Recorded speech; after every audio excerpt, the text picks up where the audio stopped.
Okay, welcome back. We're into our third segment of our module on gene expression, and we're talking about the processing that occurs to mRNA following transcription in eukaryotes.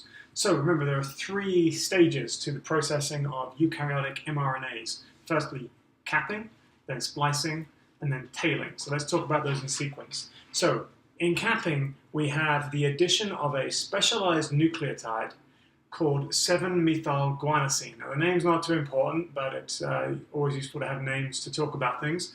And so this this 7-methylguanosine cap nucleotide is added to the 5' end of the mRNA.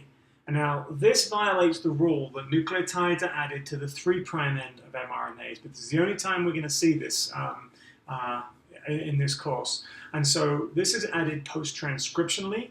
And you can see that it is just a guanosine that has a methyl group added to the guanine base. Otherwise, it's a pretty basic deoxyribose with 3 phosphates and the guanine base attached to it.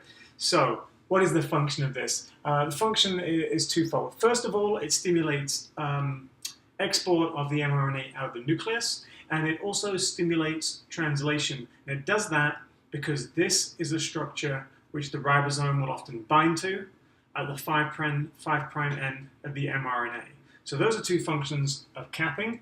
And let's move on to splicing. Splicing is a little more complicated. So splicing is the process which is going to remove the introns. So those are the sequences in the gene which gets transcribed into the mRNA, but they're never involved in specifying the amino acid sequence in a polypeptide. So our goal here is to take this intron that we have here in this mRNA and to delete it from the mRNA so that we end up with a mature RNA that can be translated.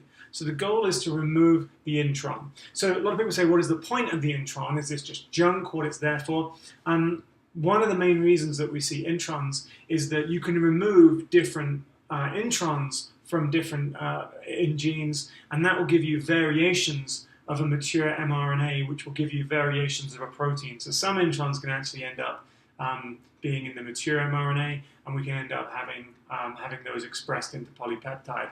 So let's look at the mechanism for this. There are 3 structural elements associated with the exons and the introns which are important in splicing. Okay, the first thing is called the 5' splice site.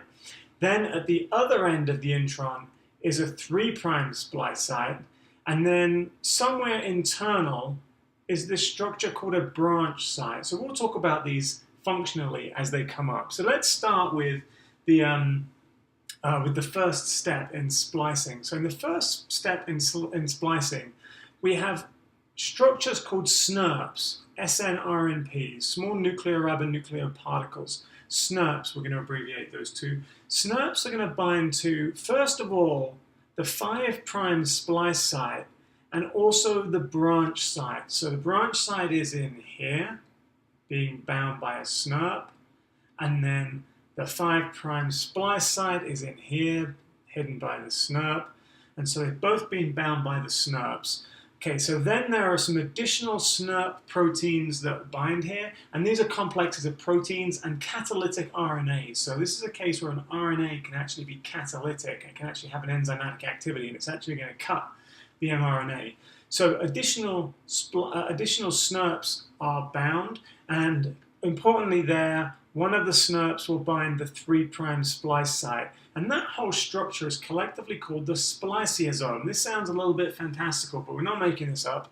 So what we have is this collection of SNRPs, which are proteins and RNA molecules, which are involved in binding the 5' splice site, then the branch site, and then the 3' splice site. So this is a large structure which has got catalytic activity and is made of proteins and RNAs. So the first thing that's going to happen is the 5' splice site binding SNRP is going to cut at the 5' end of the mRNA, at the 5' splice site.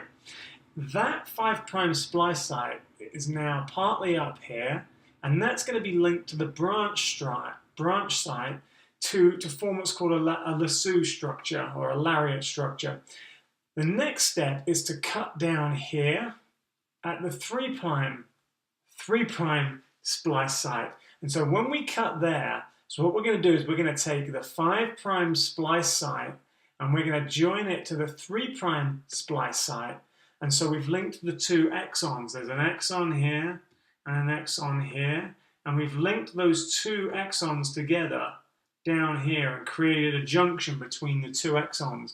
And then this whole spliceosome and intron structure is released, and the SNRPs are recycled, and the intron RNA is going to be degraded. So the point of this is to remove these introns.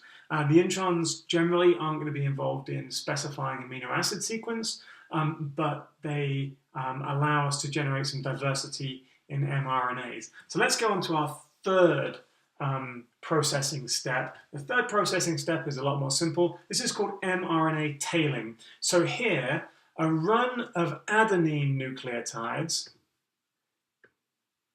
is added post-transcriptionally to the 3' end of the mRNA. So this happens after transcription. So this isn't dependent on the sequence in the gene. This is happening after transcription. And so there's an enzyme, poly-ADP ribose polymerase, PARP, which comes along and just adds 100, 200, several hundred adenines to the end of the RNA molecule, the 3' end. So this also stimulates translation. If you don't have this here, a lot of mRNAs are translated very, very poorly. So the tail also protects the mRNA against degradation. So there are enzymes in the cell which will degrade from the 3' end. So if you put a tail on there, you're protecting the 3' end, the 3' information containing end, and the cap has that role in some respects too. So once we've got a fully functional, mature mRNA and it's been exported from the nucleus, we can start thinking about the process of translation. So let's introduce this here, and then we'll get into it in more detail in the remaining segments that we have left. So let's look at the architecture of the mRNA and the basics of how we're going to translate this. So we've got some structural features here which we can talk about, like we talked about structural features in the mRNA. So to start with, down towards the 5' end, we've got something called the ribosome binding site. Now this is often actually at the 5' cap down here.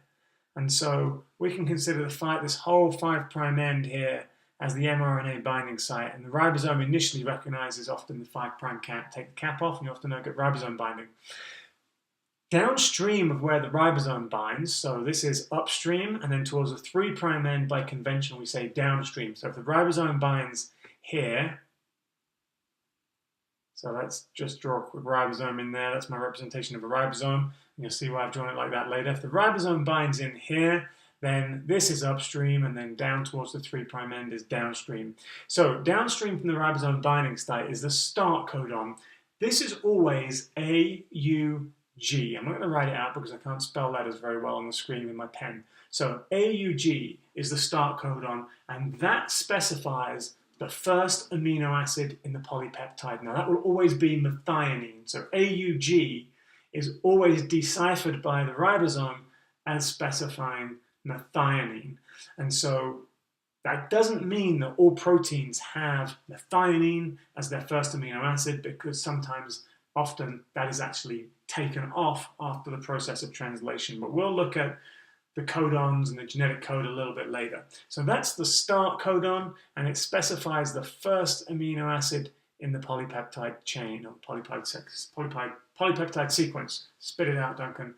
Okay, so then the nucleotides in the mRNA are read in threes, starting at the start codon. So the start codon here is going to be AUG. And then we read each of the next sets of three in groups of three. So if we had AUG, the next part we would read would be in the next three nucleotides. So let's just say that's CCG. And then the next three are read as a group. Let's say that's AUP, AUC, or something like that. Then we read in sets of three. And so the ribosome goes along the mRNA, reading in sets of three, and deciphering the information in the set of three, and then adding specific amino acids to the growing polypeptide that's going to be made based on the sequence of nucleotides read in threes. And then when the ribosome gets down to the other end of the mRNA, there's a codon called the stop codon. So there's a set of 3 nucleotides called the stop codon, and there are several of these, and we'll look at them a little later. And they tell the ribosome, stop translating here. The ribosome doesn't just run off the end of the mRNA. It stops at a particular location.